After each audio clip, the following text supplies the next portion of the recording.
मुद्रांक विक्रेता व नीति पत्र लेखक संघ अजमेर राजस्थान के द्वारा स्टॉक होल्डिंग कंपनी और एनआईसी द्वारा पंजीयन प्रक्रिया के विरोध में 2 दिन की पेन डाउन हड़ताल रखकर जिला कलेक्टर के माध्यम से मुख्यमंत्री के नाम ज्ञापन सौंपकर मुद्रांक विक्रेता और नीति पत्र लेखकों को बेरोजगार न करने की मांग की।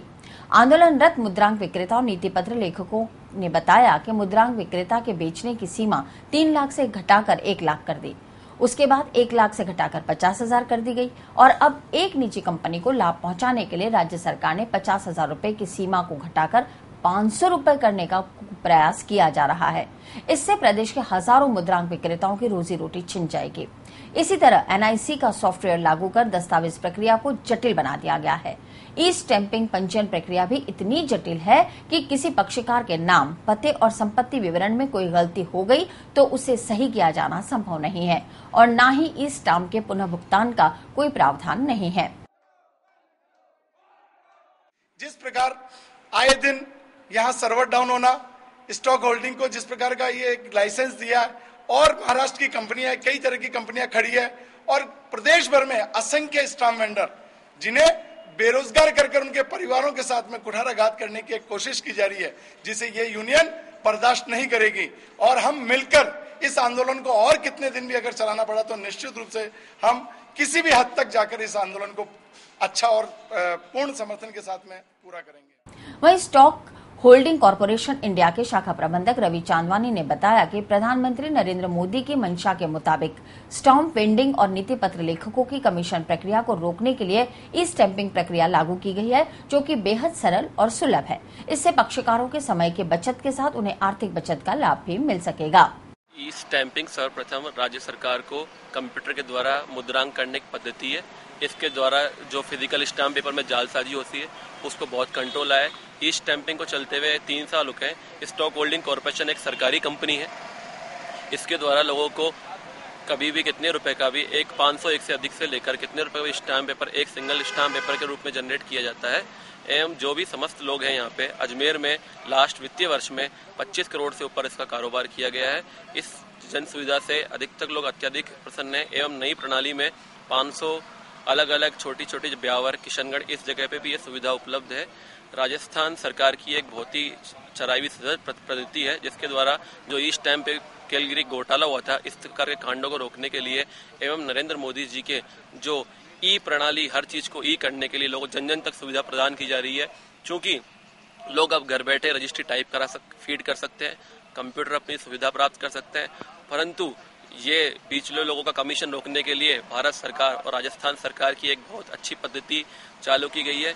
इसके अंतर्गत समस्त जन समाज अजमेर को बहुत अत्यधिक लाभ हुआ है एवं इसमें ई स्टैंपिंग में अब जो अन्य लाइसेंस भी दिए जा रहे हैं जिसके द्वारा स्टाम्प वेंडर, रीराइटर घर बैठे भी ई स्टैंप दिए जा रहे हैं, जिसका भी बहुत अच्छा देखा जा रहा है। अजमेर में 10 से अधिक लोगों ने ई स्टैंप का लाइसेंस ले चुके हैं। इस तरह कोई विशेष प्रभाव नहीं पड़ा है। अभी 7 से 8 रजिस्ट्री फीडिंग आ चुकी है, कई रसीदें भी जनरेट हो चुकी हैं। वकील लोग इसके समर्थन में बिल्कुल भी नहीं है। वे लोग हमारे ब्रांच से भी एवं अन्य सुविधाओं से भी जो जैसे जैसे हमारे से रजिस्टर्ड हैं वे ई स्टैंप जनरेट कर रहे हैं। मुझे नहीं लगता इसका कोई विशेष उपयोग होगा। लंबे समय से सावित्री कन्या महाविद्यालय में कार्यरत और वर्तमान में राजकीय कन्या महाविद्यालय में ड्यूटी दे रहे गैर अनुदानित शिक्षक कर्मचारियों ने पिछले 11 महीने के बकाया वेतन भुगतान की मांग को लेकर जिला कलेक्ट्रेट के बाहर शुरू किया धरना सोमवार को 6ठे दिन भी जारी रखा।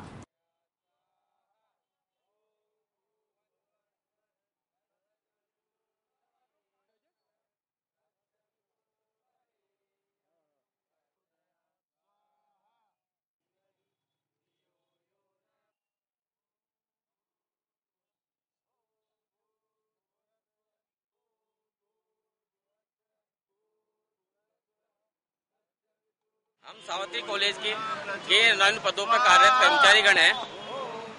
हमारी मांग है हमें राज्य सेवा में समायोजित किया जाए।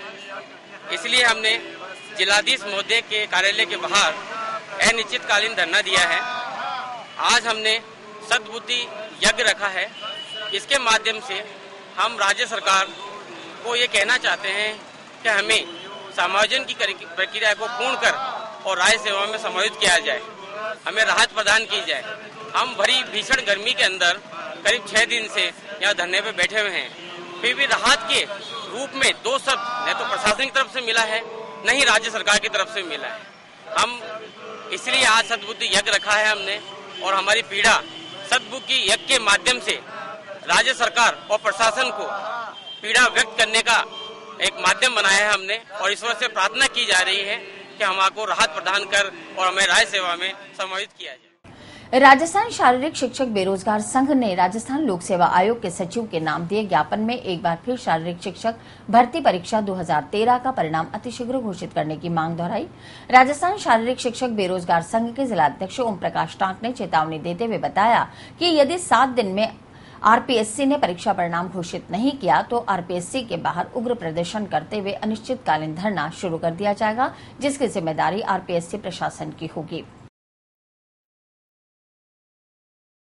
ये राज्य सरकार ने गहलोत सरकार के टाइम, जब लास्ट टाइम था चुनाव का विधानसभा का, उन्होंने जाते जाते 4000 पोस्टों पे पीटीआई भर्ती निकाली थी। 21 फरवरी को सफलतापूर्वक परीक्षा का आयोजन भी करा लिया गया, लेकिन अभी तक 4 महीने बीत चुके हैं। 21 जून को 4 महीने परीक्षा को हो जाएंगे, अभी तक कोई रिजल्ट का अता पता नहीं है। और यहाँ तक कि हमारे कोई कैंडिडेट भी ज्यादा नहीं है। पूरे राजस्थान में 14,825 कैंडिडेट बैठे हैं। ये 7 दिन में अगर हमारा रिजल्ट डिक्लेयर नहीं होता, जब तक ये भाई बंधु अलग अलग डिस्ट्रिक्ट से आए यहीं धरना प्रदर्शन करेंगे, और जब तक हमारा धरना प्रदर्शन बिल्कुल शांतिपूर्वक और अहिंसापूर्वक होगा। आज आरपीसी हमारी कोई सुनवाई नहीं कर रही है। 10 बार ज्ञापन देने के बावजूद भी आरपीसी कोई डिसीजन नहीं ले पाती है। इसलिए चलते हम सब जने बेरोजगार हैं। किसी भी स्कूल में जाएं तो हमारे साथ पीड़ित किया जाता है। हमें बहुत कम वेतन के अंदर सीबीएसई स्कूलों में रखा जाता है। फर्स्ट पर्सन आगे निकलता है तो सबसे बड़ी प्रायोरिटी होती है फिजिकल टीचर। स्कूल में सबसे पहले फिजिकली उसको तैयार करता है, उसके बाद कोच को दिया जाता है। कोच उसको केवल एक फिजिकली स्किल डेवलपमेंट करके भेजता है। अगर आज पीटीआई नहीं होंगे स्कूल में तो स्पोर्ट्स ओलंपिक में मेडल जीते हो, कैसे मेडल जीतेंगे? आज फॉरेन आगे है, क्यों है? क्योंकि बचपन से ही बच्चों को ट्रेनिंग किया जाता है। लेकिन यहाँ तो फिजिकल टीचर की ज्वाइनिंग की प्रॉब्लम हो रही है। स्पोर्ट्स को कहाँ बढ़ावा देंगे? स्पोर्ट्स को कहाँ बढ़ावा देंगे? मेरा नाम माया जाट है और मैं भिलवाड़ा से हूँ, शारीरिक शिक्षक। सरकार स्कूल स्तर पर खेलों को बढ़ावा देने के दावे भले ही करती हो, लेकिन जमीनी हकीकत इन दावों के विपरीत है। कहने को पिछली सरकार ने ग्रामीण स्कूलों में खेल प्रतिभाओं को निखारने के लिए द्रोणाचार्यों की नियुक्ति क्रीड़ाश्री के नाम से की, लेकिन यह अलग बात है कि यही क्रीड़ाश्री अब योजना समाप्ति के बाद अपने भुगतान को तरस रही है। सरकारी स्कूलों में खेलों के गिरते स्तर को ऊपर उठाने के लिए अशोक गहलोत सरकार ने पाइका योजना के तहत ग्राम पंचायत स्तर पर क्रीड़ाश्री नाम से खेल प्रशिक्षकों की नियुक्ति के प्रयास शुरू किए थे। अजमेर जिले में इस योजना के तहत 22 ग्राम पंचायतों में क्रीड़ाश्री की नियुक्ति की गई। सरकार की इस योजना का असर भी जमीनी स्तर पर नजर आने लगा था। अजमेर के ग्रामीण इलाकों में इन योजनाओं के प्रभावी होने के बाद छात्रों को राज्य स्तर तक अपनी खेल प्रतिभा दिखाने का मौका भी मिला। गोविंदगढ़ ग्राम पंचायत में क्रीड़ाश्री के रूप में अपनी सेवाएं दे चुके पवन वैष्णव के अनुसार उन्हें 500 रुपए प्रतिमाह मानदेय के आधार पर सितंबर 2009 में नियुक्त किया गया था, जबकि इन्हें हटाने के आदेश मई 2014 को जारी कर दिए गए। खास बात यह है कि इस पूरी अवधि का इन्हें मात्र 5,000 रुपए ही भुगतान किया गया। शेष भुगतान के लिए राज्य भर के क्रीड़ाशील सरकार से लगातार मांग करते आ रहे हैं, लेकिन सरकार द्वारा इन्हें कोई संतोषजनक जवाब नहीं दिया जा रहा। 1 सितंबर 2009 से कांग्रेस के राज्य में क्रीड़ाश्री के नियुक्त पर किया गया था हर एक ग्राम पंचायत पे, और उसके बाद हमें 5,000 का मानदेय दिया गया 10 माह के लिए, बाई चेक दिया गया। लेकिन उसके बाद 47 माह का मानदेय हमें नहीं दिया गया और ना ही इसके लिए इन्होंने कोई आगे कार्रवाई की। हम चाहते हैं कि सर हमारा मानदेय जल्द से जल्द दिलाया जाए और कोई भी जो भी सरकारी योजनाएं हैं उनके अंतर्गत क्रीड़ाश्रियों को लाभ दिया जाए। इस पूरे मामले में जब जिला खेल अधिकारी अभिमन्यु सिंह से बात की गई तो उनका कहना था कि यह योजना केंद्र सरकार के सहयोग से लागू की गई थी। यही वजह है कि इस योजना के तहत बकाया भुगतान भी केंद्र के माध्यम से ही होना है। प्रयास किया जा रहा है कि ये भुगतान जल्द से जल्द हो ताकि पीड़ितों को राहत मिल सके। क्रीड़ाश्रियों के मानदेय भत्ते का तो उनकी एक किस्त तो उनके खाते के अंदर उनको भुगतान कर दी गई थी, और बाकी जो बकाया राशि है वो केंद्र सरकार से और हमारे सचिव राजस्थान राज्य क्रीड़ा परिषद जो कार्यालय जयपुर से हमारे पास आई नहीं है। हमारे पास अगर राशि आएगी तो हम क्रीड़ाश्रियों को उनको मानदेय भत्ता दे देंगे।